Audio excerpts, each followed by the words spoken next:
Assalamualaikum warahmatullahi wabarakatuh. Salam sejahtera bagi kita semua. Shalom. Om Swastiastu. Namo Buddhaya. Salam kebajikan. Sampurasun. Rahayu. Indonesia hebat karena kemajemukannya. Bersatu kita teguh, bercerai kita runtuh. Segala ketentuan yang berlaku di negeri ini adalah pusaka Indonesia, wajib dijaga dan dilestarikan. Indonesia adalah bangsa yang besar, bangga menjadi Indonesia, merdeka. Pencerahan makna tentang nilai sebuah perumpamaan binatang-binatang yang terkandung di dalam kitab suci Al-Quran. Al-Quran adalah wahyu dari Allah yang diturunkan kepada Nabi Muhammad sallallahu alaihi wasallam sebagai petunjuk dan kabar berita bagi seluruh umat manusia, bukan petunjuk untuk tumbuhan, hewan, atau binatang. Jika dalam Al-Quran terdapat banyak ayat yang menyebut tentang nama suatu hewan atau binatang, sesungguhnya itu semua adalah sebuah nilai perumpamaan yang diperuntukkan untuk umat manusia. Berikut ini adalah pencerahan makna tentang nilai sebuah perumpamaan binatang-binatang yang terkandung di dalam kitab suci Al-Quran.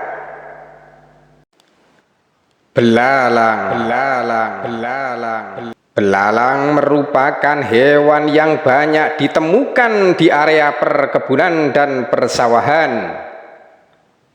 Hewan ini disebut dua kali dalam Al-Quran, yaitu dalam kisah Nabi Musa alaihissalam pada surat Al-A'raf ayat 133 yang artinya,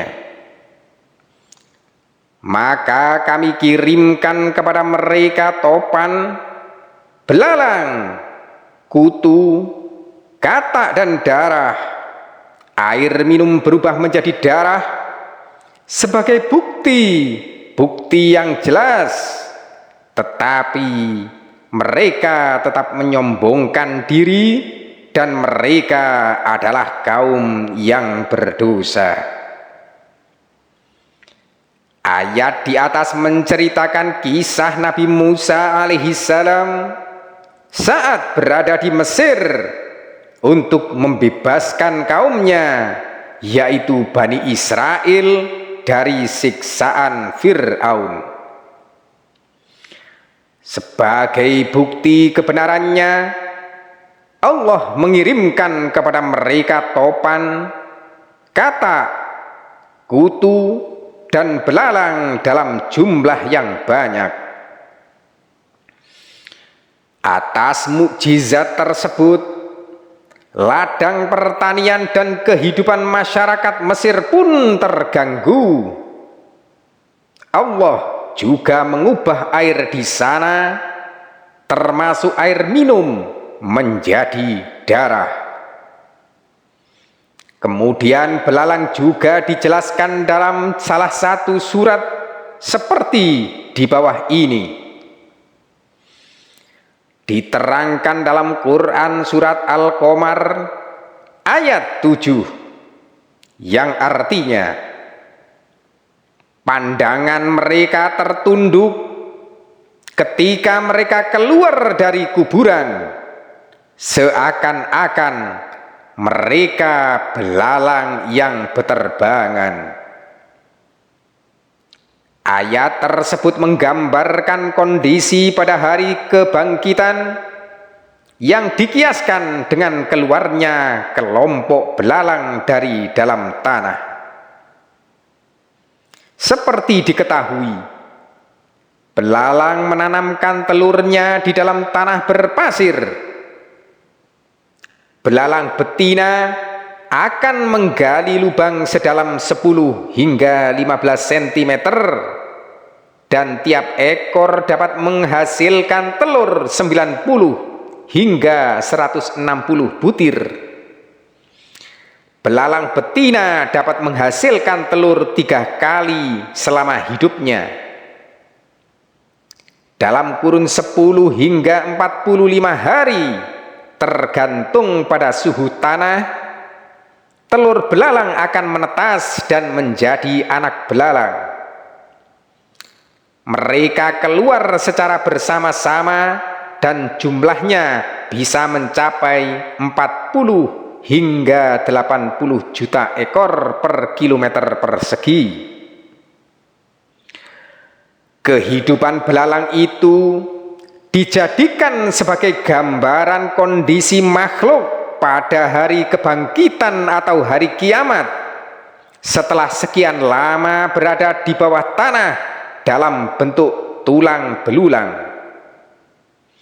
Mereka dibangkitkan secara bersama-sama dan dimunculkan ke permukaan tanah.